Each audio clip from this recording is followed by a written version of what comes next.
आज की कहानी है दो क्लासमेट्स की जो एक दूसरे को बिल्कुल पसंद नहीं करते थे, लेकिन हालातों ने उन्हें एक ऐसी जगह पर ला के रख दिया जहाँ पर सरवाइव करना भी बहुत मुश्किल था। उसके बाद वो उस साइलेंट पर कैसे सरवाइव करते हैं और एक दूसरे के साथ किया कांड करते हैं, देखेंगे हम आज की इस पूरी कहानी में। के टीचर है वो बताते हैं कि बस अगली सुबह ठीक 7 बजे ट्रिनिडाड आइलैंड के ट्रिप के लिए निकलेगी। एमा क्लास में लेट पहुंचती है और डीन भी पीछे से आकर एमा से टकरा जाता है। तभी लिजी एमा से कहती है कि डीन भी ट्रिप पर जा रहा है अपने पिता के पैसों की वजह से। अब लंच के समय लिजी अपने दोस्तों को एमा और स्टीफन के बीच सुबह जो हुआ वो बताती है, पर एमा कहती है कि हमें ये सब छोड़कर ट्रिप पर ध्यान देना चाहिए। फिर लिजी अपने दोस्तों से कहती है कि एमा को डीन जैसे लड़कों के साथ नहीं रहना चाहिए। अब अगले दिन सुबह एमा तैयार होती है ट्रिप के लिए। दूसरी तरफ डीन ट्रिप पर नहीं जाना चाहता। अब बस में चढ़ते वक्त स्टीफन एमा से पूछता है कि कैसी हो एमा, पर एमा उस पर ध्यान नहीं देती। अब कुछ समय के अंदर वो ट्रिनिडाड आइलैंड पहुंच जाते हैं और सब एक साथ पूल में मस्ती करने लगते हैं, लेकिन डीन बिल्कुल अकेला बैल्कनी से ये सब देख रहा होता है। उसके बाद वो पार्टी के लिए बोट पर चले आते हैं और वहाँ पहुँचने के बाद एमा हेलन को पार्टी में ढूंढने लगती है और वही साइड से ये सब डीन भी देख रहा होता है।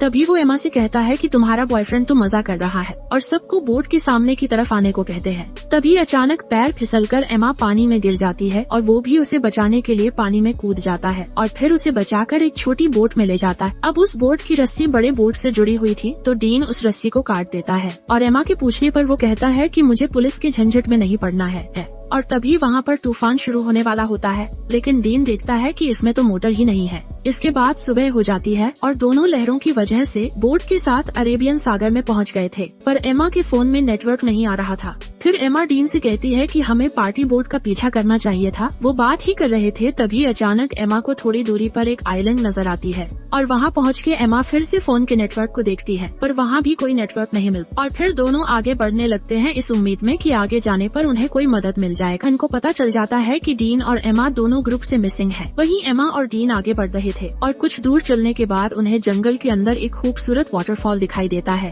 तो वो एमा को उसका एक तस्वीर लेने के लिए कहता है, पर एमा उसे मना कर देती है। अगर हम जल्द से जल्द यहाँ से नहीं निकल पाए तो सब बर्बाद हो जाएगा।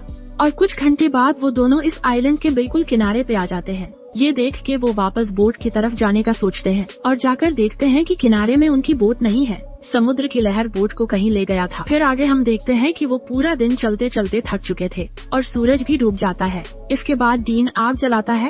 डीन देखता है कि एमा को ठंड लग रही है तो वो एमा को अपनी शर्ट उतार कर दे देता। अब आगे हम देखते हैं कि सुबह हो जाती है और डीन जाग कर देखता है कि एमा यहाँ नहीं है, कि एमा समुद्र के किनारे पर SOS लिख रही है। तुम क्या कर रही हो? तो वो कहती है जान बचाने की कोशिश कर रही हूँ। और दूसरी तरफ होटल में मिस्टर क्रिश्चियनसेन एमा और डीन के बारे में उनके पेरेंट्स को बताते हैं कि पुलिस उन्हें ढूंढ रहे हैं। फिर जैक कहते हैं कि अगर पुलिस कुछ कर नहीं पा रही है तो हम किसी प्राइवेट रेस्क्यू टीम को काम पर लगा सकते हैं। वहीं हम देखते हैं कि एमा पीने के लिए पानी ले रही है। तभी उसे अजीब सा कुछ महसूस होने लगता है तो वो घबराकर वहाँ से चली आती है। इसके बाद दोनों मिलकर धूप से बचने के लिए पत्तों से एक छोटी सी झोपड़ी तैयार करते हैं। फिर दोनों को जो भी इस आइलैंड पे खाने लायक मिलता है वो ढूंढ के खाने लगते हैं। और डीन को केले का एक पेड़ मिलता है तो वो तोड़ के दोनों पेड़ भर के खाते हैं। अब इस आइलैंड में गर्मी बहुत होती है और वो पैंटी पहनकर भी नहीं रह सकती, तो वो अपनी फुल पैंट को काट के शॉर्ट कर लेती है। क्योंकि डीन उस झोपड़ी में आकर सो रहा है तो वो भी उसके पास आकर सो जाती है और उस पर हाथ रख देता है,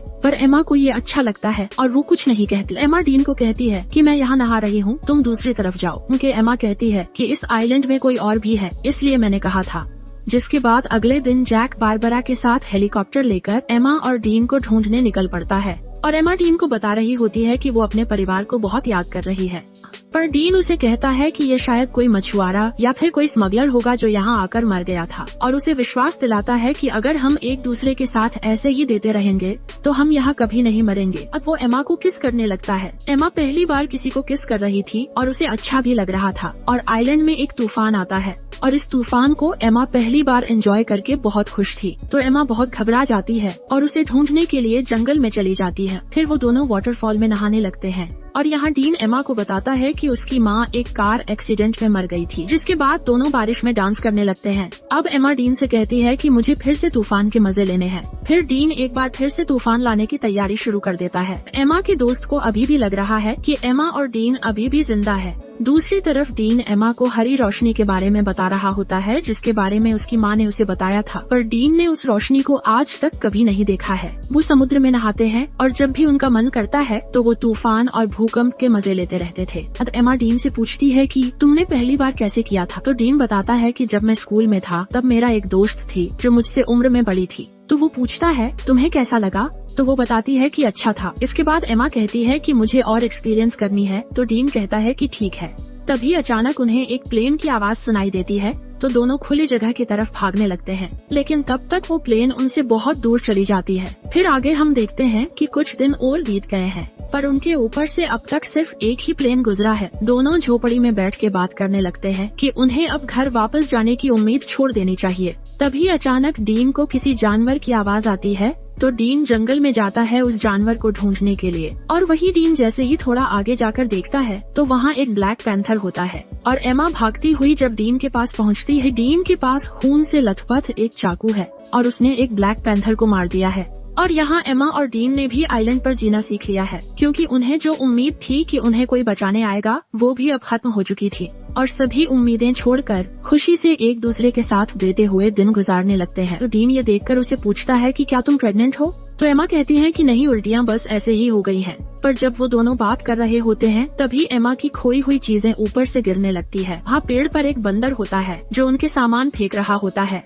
तो उस बंदर को एमा एक केला दिखाती है तो वो गन नीचे फेंक देता है और एमा गन लोड करके फायर करती है तो वो हेलीकॉप्टर वाले उन्हें देख लेते हैं, जिसके बाद वहाँ से उन्हें रेस्क्यू कर लिया जाता है। और एयरपोर्ट पे एमा और डीन के दोस्त और पेरेंट्स उनसे मिलकर बहुत खुश हो जाते हैं।